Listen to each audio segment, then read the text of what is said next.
পেটের উপর চুমু দিলে কি বাচ্চা হয়ে যায় মামা? আমি বললাম, আরে বোকা মেয়ে, পেটের উপর চুমু দিলে বাচ্চা হয় তোমাকে কে বলছে? মাহি বলল, বলতে হবে না, আমি জানি পেটের উপর চুমু দিলে বাচ্চা হয়ে যায়।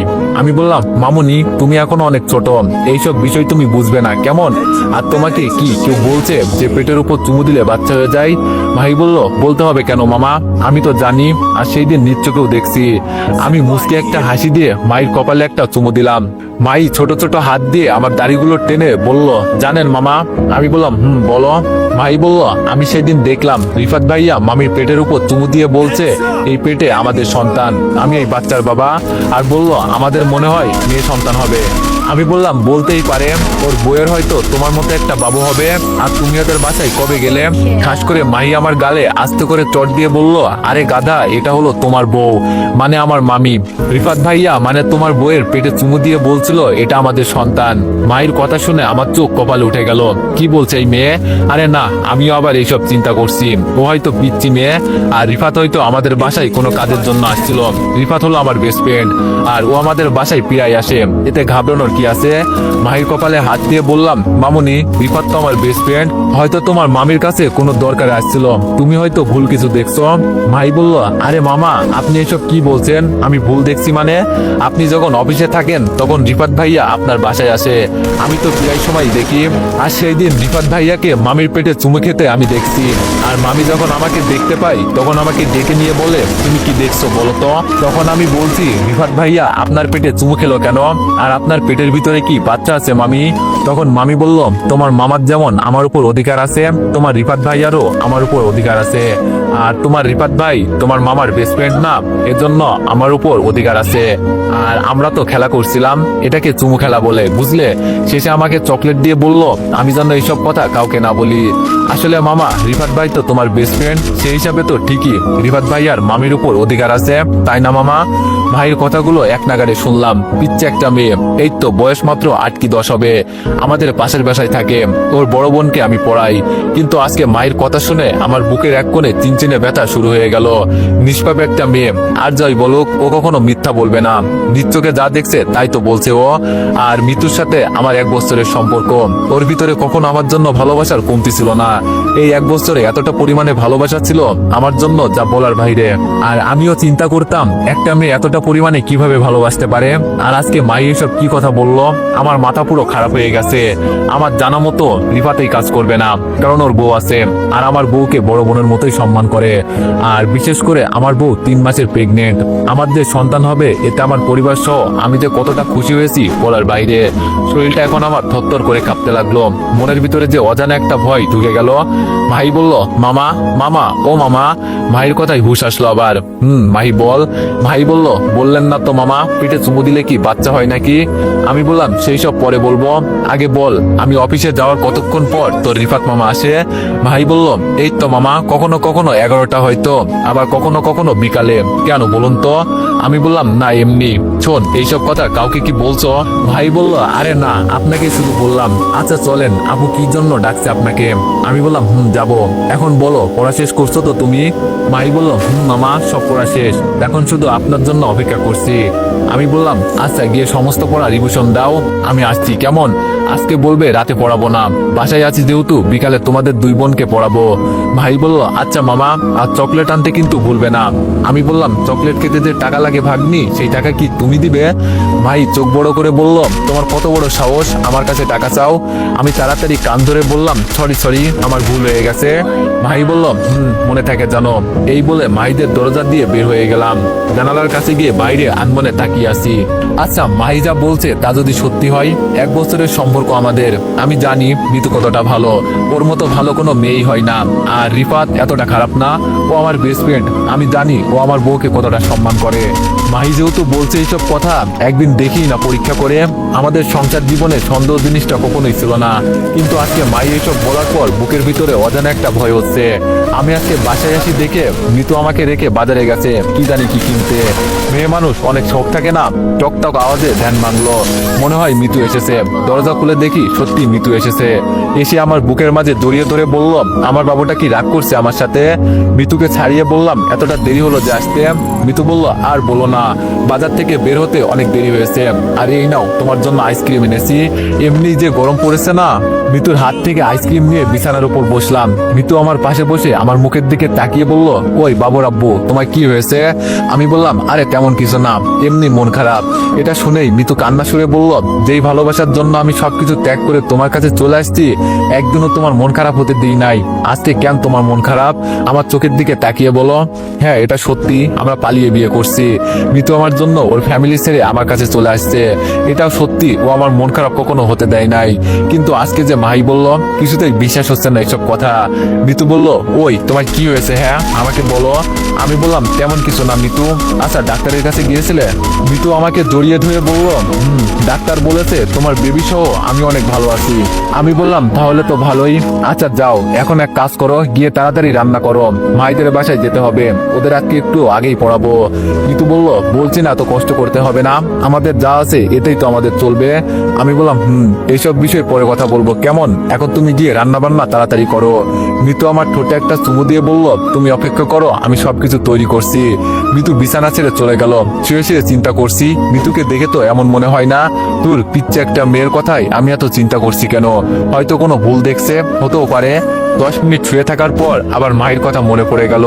পিচ্চিরা কখনো মিথ্যা কথা বলে না, আমি এটা খুব ভালো করেই জানি। মাইকে আমি পড়াই, ওর বিষয়ে তো সবচেয়ে বেশি আমি ভালো জানি। মিতু জানে আমি একবার শুয়ে থাকলে আর উঠি না। আজকে বিছানা ছেড়ে উঠে গেলাম। দেখি তো মিতু কিচেনে কি করে।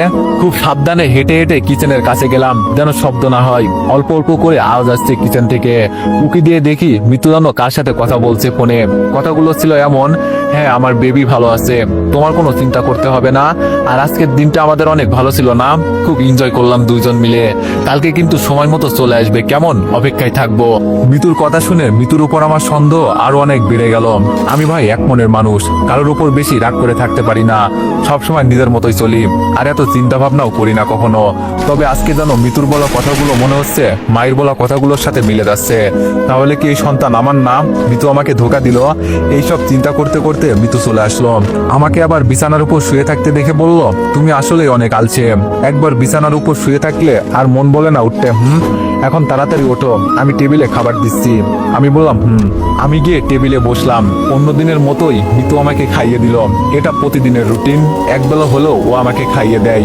আজকে মনটা বেশি ভালো না, এজন্য চুপচাপ খেয়ে বের হয়ে যাব। তখন মিতু পেছন থেকে বলল, একদিন বাসায় আসো, আর আজকে আমাকে নিয়ে একটু ঘুরতে যাবে। তা না, আজকে শুধু টাকা ইনকাম করার চিন্তা, ভালো লাগে না এইসব। আর দরজা দিয়ে বের হতে হতে বললাম, তুমি তো এখন একাই ঘুরতে যেতে পারো, আমাকে আবার কি দরকার? বাসা থেকে বের হয়ে মাইদের বাসায় যাচ্ছি। আসলে মিতু ঠিকই বলেছে, আমি শুধু টাকা টাকা করি। আসলে ভাই তুই বুঝবি কি, টাকা ছাড়া এই পৃথিবীতে কেউ কাউকে মূল্য দেয় না, সবাই ফকিন্নি বলবে। তবে কি আমি মিতুকে সময় দিতে পারি নাই বলে এসব করছে? হতেও পারে। দাঁড়া, আমাকে একটু সময় দে, আমি আস্তে আস্তে সব ঠিক করে নিব। যদি মাহির বলা কথা সত্যি হয় না, মারবো না কাটবো না, একেবারে জন্মের ঠিক করে ফেলবো। কলিং বেল বাজাতেই সেতু এসে দরজা খুলল। সেতু হলো মাহির বড় বোন, ও ইন্টার ফার্স্ট ইয়ারে পড়ে। সেতু বলল, কি ব্যাপার দীপু ভাইয়া, আজকে যে এত আগে?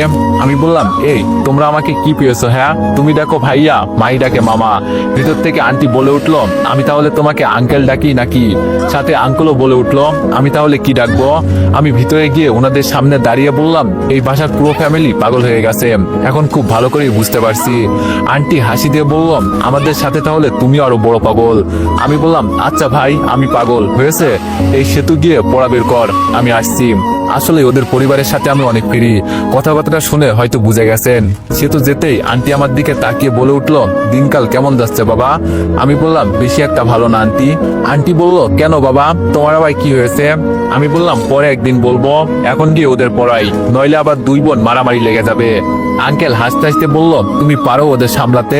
আচ্ছা যাও, গিয়ে দেখো কি করে ওরা। আর যাবার আগে আমার সাথে একবার দেখা করে যাবে, কেমন? আঙ্কেলের কথা শুনে একটু খুশি হলাম। মাসও শেষ, মনে হয় টাকা দিবে। টাকা পেলেই আমি সব ভুলে যাই। আরে টাকা, ও টাকা তোর জন্য কত কি করা। আজকে পড়াতে মন বলছে না। আমার বইয়ের রহস্য যেভাবেই হোক না কেন আমাকে সমাধান বের করতেই হবে। মাইকে কিছুক্ষণ পড়াতেই বলল ওর মাথা ব্যথা করছে, এজন্য ছুটি দিয়ে দিয়েছি। হঠাৎ সেতু বলে উঠল, ভাইয়া আপনাকে একটা কথা বলার ছিল। আমি বললাম, সেতু বলো, কি বলতে চাও? সেতু বলল, আসলে কিভাবে যে বলি, বললে আবার রাগ করবেন না তো আপনি? আমি বললাম, আরে না না, রাগ করবো কেন, বলো। সেতু বলল, ভাইয়া কয়েকদিন ধরে একটা বিষয় খেয়াল করছি। রিফাত ভাইয়া আপনার বাসায় বেশি যাওয়া আসা করে। হয়তো ভাবছিলাম ও আপনার বেস্ট ফ্রেন্ড, এজন্য আপনার বাসায় যেতেই পারে। কিন্তু ইদানিং একটু আসা যাওয়াটা বেশি। শুধু আমি না, অনেকেই মনে করে মানে কিভাবে যে বলি আপনাকে, শুধু আপনার বেস্ট ফ্রেন্ড বলে ওকে কেউ কিছু বলে না। আপনি আবার মন খারাপ করবেন না। আমি বললাম, আরে না না, মন খারাপ করার কি আছে। আচ্ছা সেতু, তুমি কি কিছু দেখছো? কেন আসে রিফাত, আর কিসের জন্য? সেতু বলল, আপনি ছাড়া কখনো আপনার বাসায় সাহস হয় নাই। আপনি থাকলে যাই, নইলে না। তবে আমার একটু রিফাত ভাইয়ের উপর সন্দেহ লাগছে। আমি জানি আমার কথাগুলো শুনে আপনার মন খারাপ হতে পারে, কিন্তু ভাইয়া। আমি বললাম, সেতু থাক, আর বলতে হবে না। বিষয়টা আমি দেখছি। এখন এই অঙ্কগুলো করো। বিষয়টাকে আর সামনে এগোলাম না। আমার মাথা এখন পুরোপুরি খারাপ হয়ে যাচ্ছে। এত কিছু আমার বাসায় হয়ে যাচ্ছে, আমি নিজেও জানি না এইসব। হঠাৎ করেই কেমন জানি একটা কষ্টের অনুভূতি হলো। মনে হচ্ছে জানো, আমি আমার প্রিয়জনকে হারিয়ে ফেলছি। সব সময় আমি মাসের বেতন হাতে পেলে অনেক খুশি হতাম, কিন্তু আজকে হাতেই প্রথম টাকা পাওয়ার পরেও মন খারাপ। জানি না কেন এরকম হলো। তবে আমার এর একটা সমাধান বের করতেই হবে। মৃত্যুর পেটের বাচ্চা যদি শুনি আমার নাম, আর ও যদি পরকীয়ার সাথে জড়িত হয়ে যায়, বেশি কিছু করা যাবে না ওকে। কারণ ওর পেটে এখন 3 মাসের বাচ্চা আছে। মারধর করলে সমস্যা হবে। কিন্তু আমার কি কোনো দোষ ছিল? আমার সাথে কেনই বা বেইমানি করলো মিতু? রাতে কোনো রকম রুমে গিয়ে শুয়ে পড়লাম। মিতু আমার বুকের মাঝে মাথা দিয়ে প্রতিদিনের মতো ঘুমিয়ে গেল। কি মায়াবী ওর চেহারা। একবার ওকে দেখলেই আমার মন শান্ত হয়ে যায়। এমন একটা মেয়ে এইসব করতেই পারে না। কিন্তু মাহিয়া সেতুর বলা কথাও তো আর মিথ্যা হতে পারে না। একজন না হয় মিথ্যা বললো, আরেকজন। বাসায় কিছু টাকা দিতে হবে। শুনছি আম্মু একটু অসুস্থ। জীবনটাই শেষ করে ফেলছি টাকার পিছনে ছুটে। এই ফ্ল্যাটটা কিনতে অনেক টাকা খরচ হয়েছে। খুব পরিশ্রম করেছি জীবনে। যাদের জন্য এত কিছু করলাম, তারা যদি দিন শেষে বেইমানি করে, কেমন লাগবে তখন বলেন? এইসব চিন্তা করতে করতে ঘুমিয়ে গেলাম। সকালে রেডি হয়ে অফিসে চলে যাব। এই মুহূর্তে মিতু এসে আমার কপালে একটা চুমু দিয়ে বলল, কোনো মেয়ের দিকে চোখ তুলে তাকাবে না। চুপচাপ গিয়ে অফিস করে চলে আসবা, কেমন? আমি তোমার অপেক্ষায় আছি মা। আজকে আর মিতুর দিকে বেশি একটা মায়া লাগলো না। সরাসরি বাসা থেকে বের হয়ে গেলাম। খুব চিন্তা করছি কিভাবে কি করা যায়। অফিসে গিয়ে শুনি আজকে নাকি নতুন বস আসবে। ইয়ার এমন কি, প্রতিদিনই বলে নতুন বস আসবে, কিন্তু তার আর আসার খবর থাকে না। বর্তমানে যে এক বস আছে, মাসে একবার আসে কি আসে না তা নিয়ে সন্দেহ। আরে আমি এ নিয়ে এত মাথা ঘামাই কেন? নিজের ডেস্কে বসতেই পাশ থেকে তাহমিনা ভাবি বলে উঠলো, কেমন আছেন ভাই? আমি বললাম, এই তো ভাবি, মোটামুটি ভালো। আপনি কেমন আছেন? ভাবি বলল, আমাদের খবর কি আর কেউ নেয় ভাই? আপনি তো থাকেন আপনার মতোই। এই মহিলার একটু গায়ে পড়ার স্বভাব আছে, তাই আর বেশি কথা বললাম না। এক মনে কাজ করতে করতে ঘড়িতে প্রায় 11টা বেজে গেল। এখন হয়তো রিফাতের আসার সময় হয়েছে। আজকে যে করেই হোক ওদের ধরতেই হবে। সবকিছু গুছিয়ে উঠলাম। আগে ওয়াশরুম থেকে একটু ধোয়া টেনে পরে একেবারে চলে যাব। ওয়াশরুমে ঢুকে সিগারেট জ্বালিয়ে খাওয়ার মজাই আলাদা। 10 মিনিট পর বাইর হলাম। ভাবলাম আরেকবার দেখে আসি সবকিছু গুছিয়ে রাখছি কিনা। আবার গিয়ে আমার জায়গায় বসলাম, কিন্তু পাশে তো তাহমিনা ভাবিকে দেখতে পারছি না। উনি আবার কই গেলেন? দূর, যেখানে ইচ্ছা সেখানে যাক, তাতে আমার কি। চেয়ার ছেড়ে যে উঠতে যাব, অমনি একটা পরীর মতো সুন্দরী মেয়ে এসে আমার সামনে দাঁড়ালো। ওর পরনে নীল রঙের একটা শাড়ি। বিশেষ করে আমার নীল রং খুব পছন্দ। ঠোঁটের নিচে তিলটা বেশ আকর্ষণীয়। আরে বাবা, আমি কেন এই মেয়ের রূপের কথা বলছি? কার বউ কে জানে। আর এমনিতেই আমি মেয়েদের এত বেশি প্রশংসা করি না। তাও যদি একটু করি, ওরা তো অল্পতেই একেবারে লাফ দিয়ে গাছে উঠে যাবে। তবে মেয়েটার শরীর থেকে আলাদা একটা সুঘ্রাণ বের হচ্ছে। এই ধরনের ঘ্রাণ সাধারণত বড় লোকেরা ব্যবহার করে, এটা আমার ধারণা। মেয়েটা আমার চোখের উপর হাত দিয়ে ইশারা করে বলল, এই যে মিস্টার, আমি আপনাকে ডাকছি না। আমি মেয়েটাকে কিছু বুঝতে না দিয়ে বললাম, জি আপু, কিছু বললেন? আমি আপু বলতেই মেয়েটার চোখ বড় হয়ে গেছে। মনে হয় আমি ভুল কিছু বলে ফেলেছি। আরে ভাই, তুই তো একটা মেয়ে, আপুই তো বলবো নাকি নাকি নানি বলে ডাকবো? আমি আবার বলে উঠলাম, এই যে আপু, কিছু বলবেন কি? মেয়েটা এবার একটু স্বাভাবিক অবস্থায় ফিরে এসে বলল, তুমি জানো আমি কে? আমি বললাম, আপনি কে সেটা আমার জেনে কি লাভ? এখন বলুন এখানে কি জন্য আসছেন? আমার এমনি দেরি হয়ে যাচ্ছে। মেয়েটি বলল, দেরি হয়ে যাচ্ছে মানে? বুঝলাম না। এবার আমি রাগে দাঁড়িয়ে বললাম, এই এই যে আপনি কে বলুন তো, এত কথা বলছেন কেন? মন মেজাজ এমনি ভালো না, এখান থেকে জানতো, বিরক্ত করবেন না। মেয়েটা এবার আমার টেবিলের উপর ঝুঁকি দিয়ে বলল, আপনাদের অফিসে নতুন কেউ আসলে বুঝি এমন ব্যবহার করেন? আমি বললাম, দেখেন আপু, বিষয়টা এমন না, ইমার্জেন্সি একটা দরকার আছে আমার, তাই আমাকে যেতে হবে। মেয়েটি বলল, ও তা কার কাছ থেকে অনুমতি নিয়ে চলে যাচ্ছেন? এই মেয়ের বক বক শুনে মাথা আমার গরম হয়ে যাচ্ছে, তাই বিরক্ত হয়ে বললাম, আপনি এখান থেকে গেলে আমি অনেক খুশি হতাম। আর যদি এখানে অন্য উদ্দেশ্যে আসেন তাহলে আমার মতো অনেক ছেলে আছে এই অফিসে, ওদের সাথে গিয়ে আড্ডা দিন। এর মাঝে তাহমিনা ভাবি এসে বলল, ম্যাম আপনি এখানে? আমি অবাক হয়ে বললাম, ম্যাম মানে? মেয়েটা আমার দিকে তাকিয়ে বলল, এখনই আপনি আমার অফিস রুমে আসেন, আপনার খবর আছে আজকে। মেয়েটা যেতেই তাহমিনা ভাবি বলল, ভাই আজকে মনে হয় তোর চাকরি শেষ। আমি বিষয়টাকে বেশি গুরুত্ব না দিয়ে তাহমিনা ভাবিকে বললাম, পড়াশোনা আছে যেহেতু চেষ্টা করলে চাকরি পাবো, এখানে চাকরি করতে হবে এমন কোনো কথা না। আর আমি জানতাম না যে উনি আমাদের অফিসের নতুন ম্যাম। যাই হোক, যা হয়েছে তা তো হয়েই গেছে, এখন গিয়ে দেখি কপালে কি আছে। ভাবছিলাম বাসায় চলে যাব, কিন্তু তার পারলাম না। যেখানে বাঘের ভয় সেখানেই সন্ধ্যা হয়। কে জানতো উনি আজকে আসবেন। ভয়ে ভয়ে দরজা খুলে ভিতরে ঢুকলাম, দেখি ম্যাম চোখে চশমা লাগিয়ে ফোন টিপছে। হয়তো আমার অপেক্ষা করছিল, আমাকে দেখতে পেয়ে বলল, নবাব সাহেব আসেন আসেন, আপনার জন্যই তো অপেক্ষা করে বসে আছি। আপনার নামটা জানো কি? আমি বললাম, জি ম্যাম, দীপু। আরে ম্যাম কেন বলছেন আমাকে? স্যার, আপনি এত বড় একটা কোম্পানিতে চাকরি করেন, আমাকে তো আপু বলে ডাকবেন, ওই আগের মতোই। মাথা নিচু করে বললাম, সরি বলছি তো ম্যাম, আমি জানতাম না এটা যে আপনি হবেন। ম্যাম টেবিলের উপর জোরে হাত দিয়ে আঘাত করে বলল, অফিসে আসেন কি মজা করার জন্য?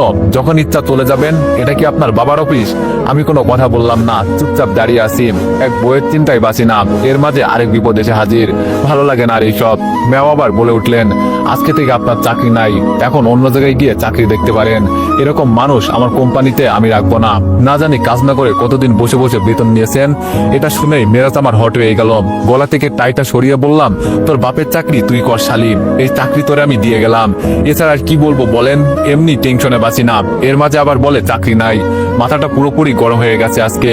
এগুলো বলে দরজা দিয়ে যেই বেরোবো, পেছন থেকে ম্যাম বললেন, দাঁড়ান। আমি পিছনে তাকিয়ে বললাম, আসলে আমি সরি ম্যাম, আপনার সাথে এভাবে কথা বলার জন্য। বাসা থেকে ঝগড়া করে আসছি তো এজন্য।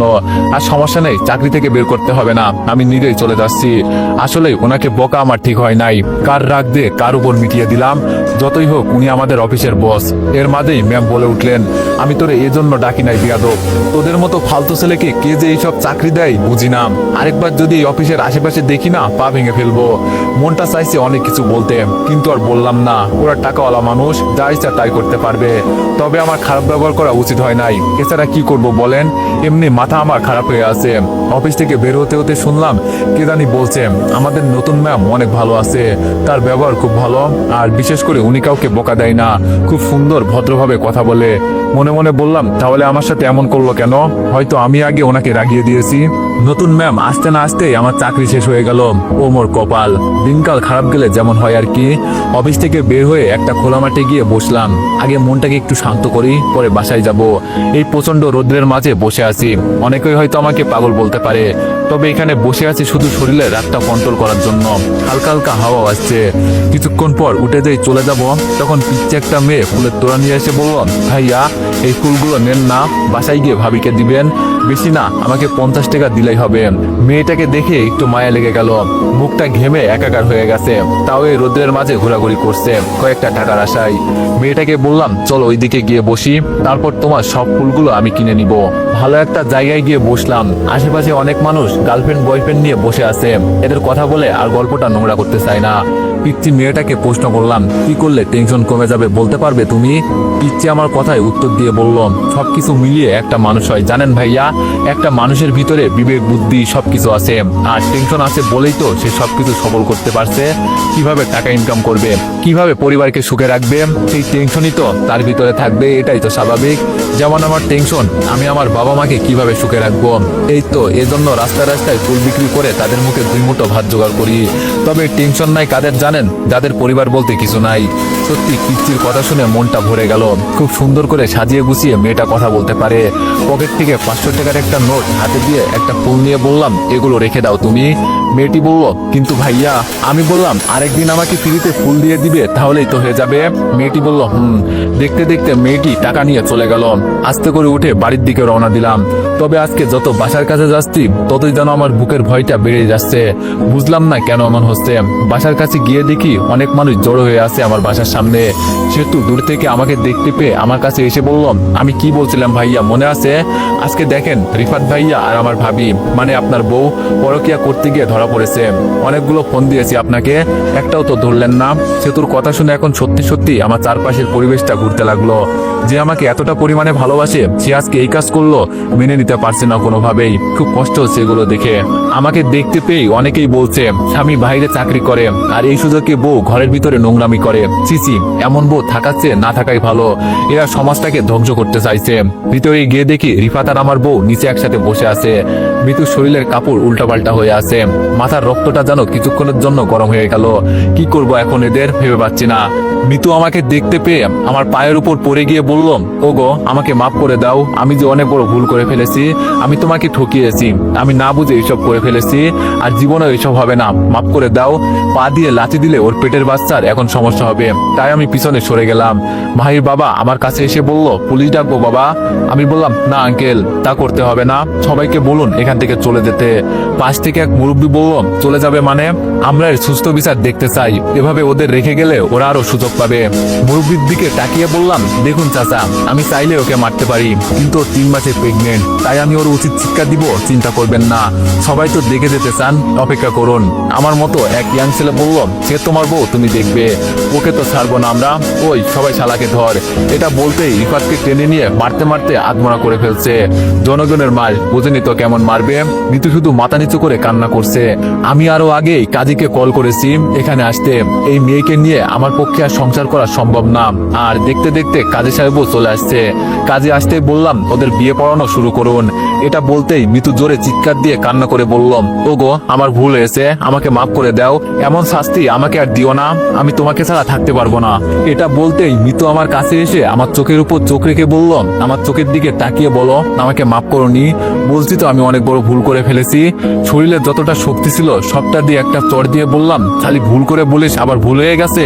তোরে তো আজকে প্যান্টের বেল খুলে যেই মারতে যাবো তখন সেতু এসে আমার হাত ধরে বলল, ময়লার উপর হাত দিয়ে কি আপনার হাত নোংরা করতে চান?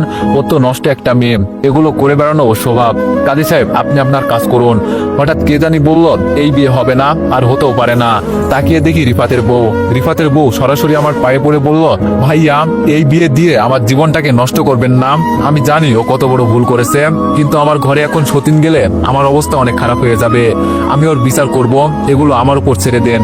আমি ভাবিকে পায়ের উপর থেকে তুলে বললাম, আপনি কেমন মেয়ে হ্যাঁ, যে নিজের স্বামীকে কন্ট্রোল করতে পারেন না? বউ থাকতে অন্য মেয়ের কাছে চলে আসে। আর আমার কথা কি বলবো, টাকা টাকা করতে করতে জীবনটাই বরবাদ করে ফেলেছি। ওর মতো মেয়েকে যদি পারতাম আমি মেরে ফেলতাম। আপনি জানেন ওর পেটে এখন আপনার স্বামী বাচ্চা। মিতু কান্না করতে করতে আমার দিকে তাকিয়ে বলল, এই বাচ্চাটাকে অন্তত ওর বলো না, এটা তো আমাদের সন্তান। কেন দীপু, তোমার মনে নেই আমাদের সন্তানকে অস্বীকার করছো তুমি? মিতুর কথা শুনে আমি হাসতে লাগলাম। মাইকে ডেকে বললাম, সেই দিন কি হয়েছিল বলতো? মাই এক এক করে সব বলে দিল। এখন তো মিতুর মুখটা দেখার মতোই হয়েছে। অনেক কাহিনী হয়েছে আর নাম, আগে ওদের সমাধান করি, পরের হিসাব করব। এই কাজী আপনি বিয়ে পড়ান। ভাবি বাধা দিয়ে বলল, ভাইয়া আমার দিকে একটু তাকিয়ে দেখুন না, আমি কিভাবে বাঁচবো। ভাবি আমাকে আর কিছু বলবেন না, আমার মাথা এমনি অনেক গরম হয়ে আছে। আমি তো আর অন্যদের মতো রাগে ওদের মারছি না। একবার এই কাজ করার আগে এইসব কথা চিন্তা করলো না, মনে তো চাই এদের। সে তো আমার হাতে এক গ্লাস পানি এনে দিয়ে বলল, মাথাটা ঠান্ডা করেন ভাইয়া, আমি জানি এখন আপনার ভিতরে কি চলছে। কি আর করবেন বলেন, যেটা হয়ে গেছে সেটা কি আর বললে আসবে? বিয়ে সবকিছু ওকে, কিন্তু ওরা দুজন কেউই কবুল বলতে চায় না।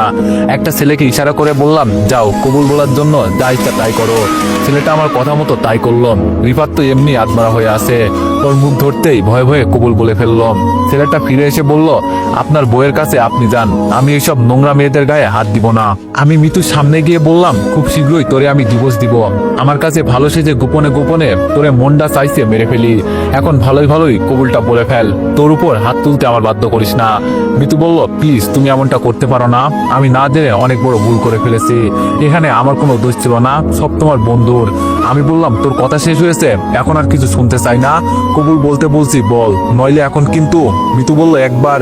আমি এবার চিৎকার দিয়ে বললাম তুই কবুল বলবি নাকি অন্য ব্যবস্থা করতে হবে। মিতু ভয়ে ভয়ে কবুল বলে অন্য কারোর বউ হয়ে গেল। এখন আমার ভিতরে একটু ভালো ফিল হচ্ছে। যাক, এটা তো একটা সমাধান করতে পেরেছি। অন্যদের মতো মারিও নাই কাটিও নাই, একেবারে জায়গায় ঠিক করে ফেলছি। তবে এখন থেকে মিতুর জীবনের দুর্দশা শুরু হবে, এটা আমি শিওর। সবাইকে বললাম এখন থেকে সমাধান হয়েছে, সবাই প্লিজ চলে যান।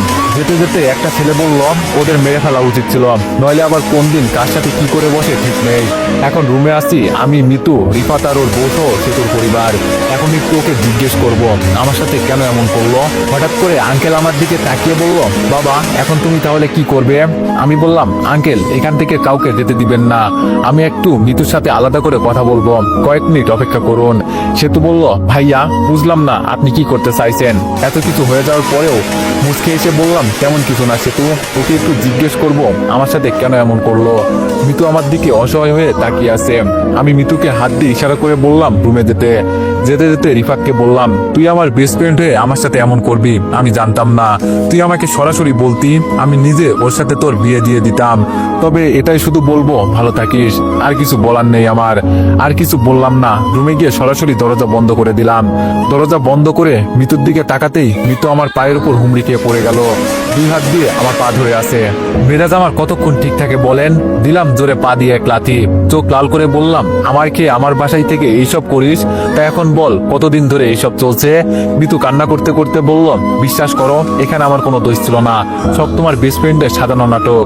রাগে বললাম তোরে আমি যেটা বলছি সেটার উত্তর দে, এত কথা আমি তোর কাছ থেকে শুনতে চাইছি।